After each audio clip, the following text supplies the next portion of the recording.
Con fecha de ayer se diagnosticaron 195 nuevos casos de coronavirus, pero con fecha de inicio de síntomas en los últimos 7 días fueron 230 casos. Esos 230 casos en estos 7 días indican una incidencia acumulada durante los últimos 7 días de 0,49 casos por 100.000 habitantes, y si la extrapolamos a los 14 días previos en lugar de los 7 días previos es de 2,05, es de 2 casos por 100.000 habitantes en los últimos 14 días, lo que sería un total de 965 casos. Estos datos además incluyen datos de fallecidos, que como sabemos los totales están ahora mismo en revisión por parte de las comunidades autónomas, pero sí que tenemos los nuevos fallecidos notificados con fecha de fallecimiento, de defunción de los últimos 7 días, que son 56. Sí que les puedo dar un dato de interés que refleja el esfuerzo que se está haciendo en la detección precoz. En los últimos 15 días en España se están se están identificando y haciendo análisis aproximadamente a entre 10 y 11.000 personas o pacientes sospechosos de coronavirus cada día, a los cuales se les hace las PCRs y se está haciendo un excelente trabajo de detección precoz de casos que permite una respuesta mucho más oportuna cuando se detectan pequeños brotes. Yo creo que eso es lo más interesante de los datos del día a día. Y ahora, como decía el secretario de Comunicación, le cedemos la palabra al Carlos III, a la directora Raquel Lloti, para que nos dé los resultados del estudio de seroepidemiología. Muchas gracias, Fernando. Muy buenas tardes a todos. Como ustedes saben, el Estudio Nacional de Seroepidemiología, el NCOVID, está liderado científicamente por el Instituto de Salud Carlos III, con una participación muy destacada del Centro Nacional de Epidemiología, con su directora al frente, la doctora Marina Pollán, pero también con la participación de científicos del Centro Nacional de Microbiología, del Centro Nacional, también de la Escuela Nacional de Sanidad y de otros centros del Instituto. Está coordinado de forma conjunta con el Ministerio de Sanidad, pero realmente lo que quiero destacar esta tarde es que es fruto del trabajo colaborativo de todo el Sistema Nacional de Salud y muy especialmente de los servicios de atención primaria de las comunidades autónomas. Ya tuve ocasión en la presentación de la primera ronda de hacer un agradecimiento muy especial a los profesionales sanitarios que están trabajando en este estudio. Y en esta ocasión lo que quiero es detenerme también en un agradecimiento a los ciudadanos que están participando de forma generosa y altruista, dedicando su tiempo, aportándonos su información y también donando sus muestras. Creo que es una generosidad que demuestra el carácter altruista que caracteriza a nuestra ciudadanía. Una generosidad que además se ha extendido dentro de los núcleos familiares completos, incluyendo incluso a los más pequeños. Realmente es este espíritu altruista el que justifica la participación que hemos tenido nuevamente en la segunda ola del estudio de seroprevalencia.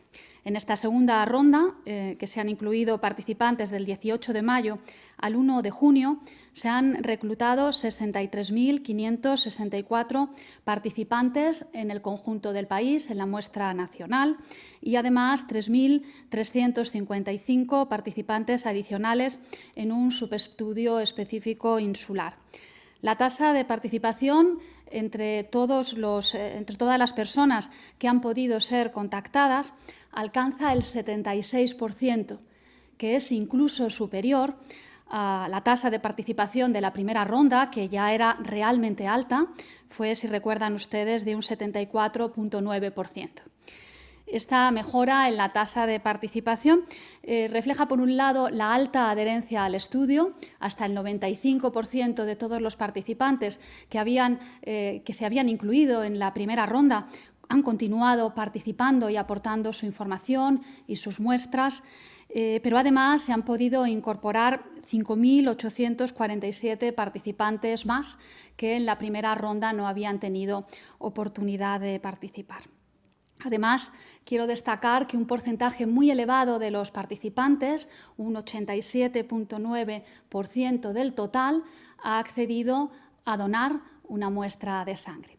Como saben, este estudio consiste en la realización de un cuestionario con preguntas que están diseñadas con una base epidemiológica sólida, pero además se realizan dos estudios serológicos, un test rápido, y en todos aquellos participantes que nos dan su consentimiento se dona una muestra de sangre para realizar un análisis de laboratorio. Los resultados que presentamos hoy para esta segunda ronda se referirán a la lectura de uno de los anticuerpos, el que consideramos que además es más fiable, que es la que denominamos IgG, la inmunoglobulina G. Es la misma metodología que utilizamos para trasladar los resultados preliminares de la primera ronda. En aquel momento, cuando presentamos los resultados preliminares de la primera ronda, disponíamos nada más que de un 30% de los análisis de laboratorio para aquella primera ronda. En este momento ya hemos podido analizar la práctica totalidad de las muestras correspondientes a la primera ronda. Y lo que se confirma realmente fueron los mismos datos de acuerdo entre técnicas que ya dimos en aquel momento, un acuerdo muy alto que alcanza el 97,4%. Por tanto, esto nos permite también mostrar estos datos que, aun siendo preliminares y referidos exclusivamente a los datos de IgG obtenidos por el test rápido, al contar con estos datos tan altos de acuerdo entre técnicas, creemos que son lo suficientemente rigurosos como para podernos dar una información útil.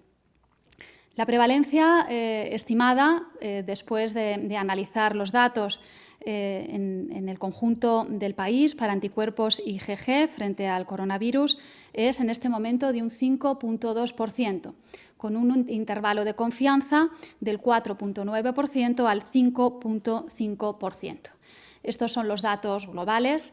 Lo que voy a hacer en este momento es pasarle la palabra a la directora del Centro Nacional de Epidemiología para que nos detalle de forma pormenorizada la distribución geográfica y distintos factores que hemos analizado en relación a estos datos. Por favor, Marina. Bueno, muchas gracias. Buenas tardes. Presentamos los datos de la misma manera que hicimos hace unas semanas con la primera ronda.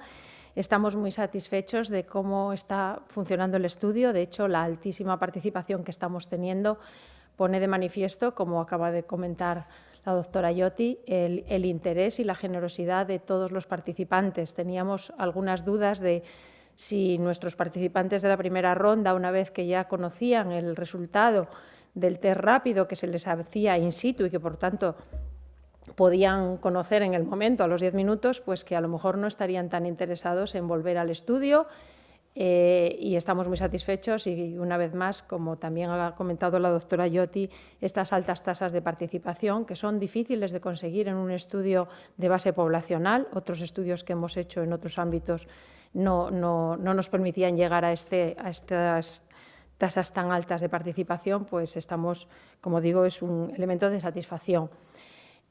Como vemos, la cifra de prevalencia de anticuerpos IgG frente a SARS-CoV-2 no ha variado sustancialmente, ha aumentado un poquito, pero es un aumento que no llega a ser estadísticamente significativo.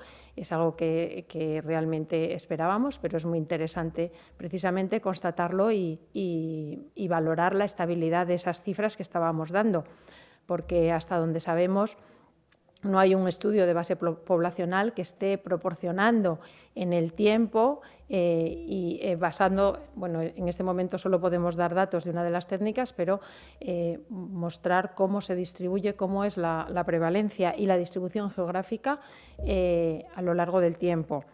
El mapa que vamos a ver a continuación muestra pues, la gran variabilidad de la que ya habíamos hablado en la primera ronda y se manifiesta que aquellas comunidades y aquellas provincias que están en el centro de la península y que ya habíamos señalado en el entorno de Madrid, pues siguen teniendo cifras de prevalencia, como era esperable, más altas que el resto y están superando muchas de ellas el 10%.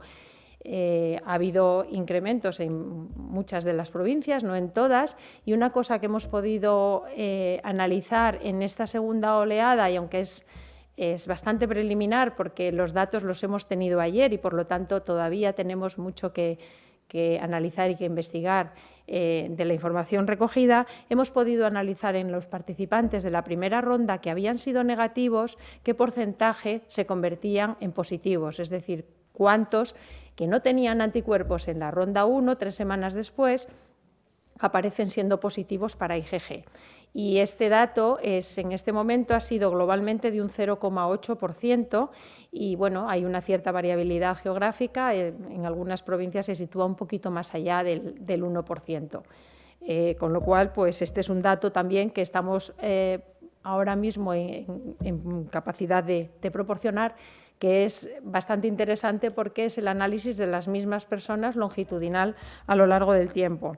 Hemos comprobado que en las personas que no han referido síntomas, ni ahora ni en la oleada anterior, para aquellos que han tenido la participación en ambas oleadas, es decir, aquellos que consideramos totalmente asintomáticos, el porcentaje de personas que tienen anticuerpos IgG frente a SARS-CoV-2 es de un 2,8%.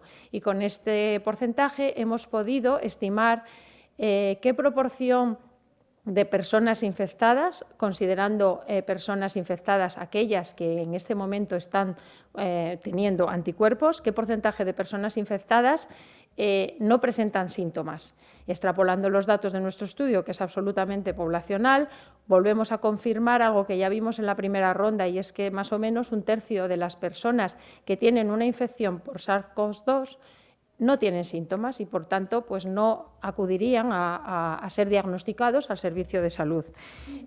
También hemos comprobado que las personas que manifiestan síntomas compatibles con COVID-19 en las últimas 2 semanas han disminuido en la ronda 2 respecto a la ronda 1. En la ronda 1 había variabilidad provincial, pero teníamos más o menos porcentajes de personas que referían síntomas posibles, que serían compatibles con un diagnóstico de COVID-19. Esto no es un diagnóstico, es la posibilidad de que la enfermedad pudiese estar ahí.